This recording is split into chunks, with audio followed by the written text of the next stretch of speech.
Hey everyone, today I'm going to be teaching you guys how to catch and halter a goat or sheep. So first we have our halter. It's very similar to a horse halter, except we don't have the throat latch part. So this part that I'm holding goes over their ears. There's a nose part, which is a lot thicker, right here. And then there's the lead rope part, which is all connected. So it's one piece. And the part that is connected to the lead rope goes underneath their nose. So what we're going to do is we're going to try to catch this guy over here. This is Archie. He is about 7 years old. He is a wether, so that means he is a castrated male. So he is fully grown. He is about 150 pounds. He is a really big boy. With goats, what you can do is if they have horns, if they're over about a year old, you can grab their horns to catch them. I know we don't have horned animals at the Aggie, but if you are ever working with goats or sheep that have horns, what you can do is use their horns to grab them. Since we don't have horned animals at the Aggie, if the sheep is being troublesome to catch, what you can do is you can grab a back leg. Don't grab a front leg though. So hopefully he will be cooperative. Hey Archie. So what you're going to do is you're going to take your halter. As soon as he takes the halter, he's going to run away. So what I'm going to do is I'm going to try to grab a back leg. I might have to chase him down a little bit. He thinks we're going somewhere and he doesn't want to.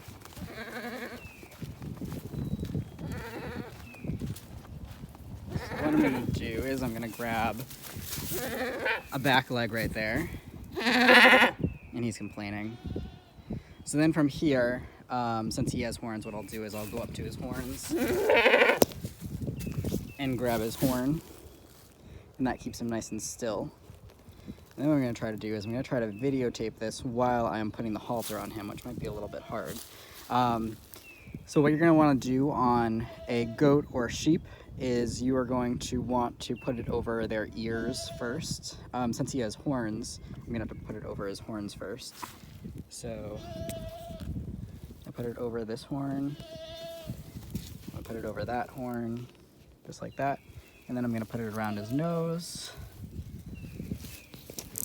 and tighten from underneath. Make sure that his ears are in, so this one's not. So now his ears are in, it's over his nose,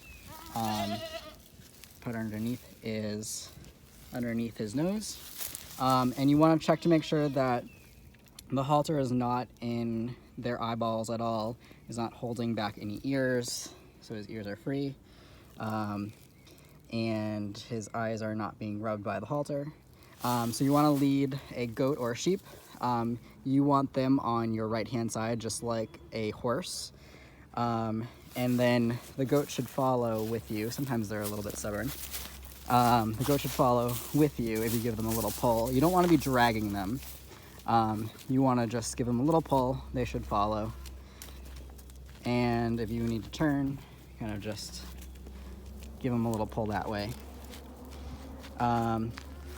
And that is pretty much it for leading them.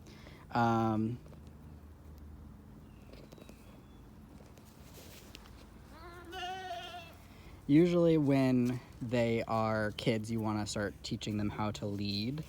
And you do this when they're young, so they don't weigh that much. And you just give them a gentle little pull, so they kind of learn about the pressure.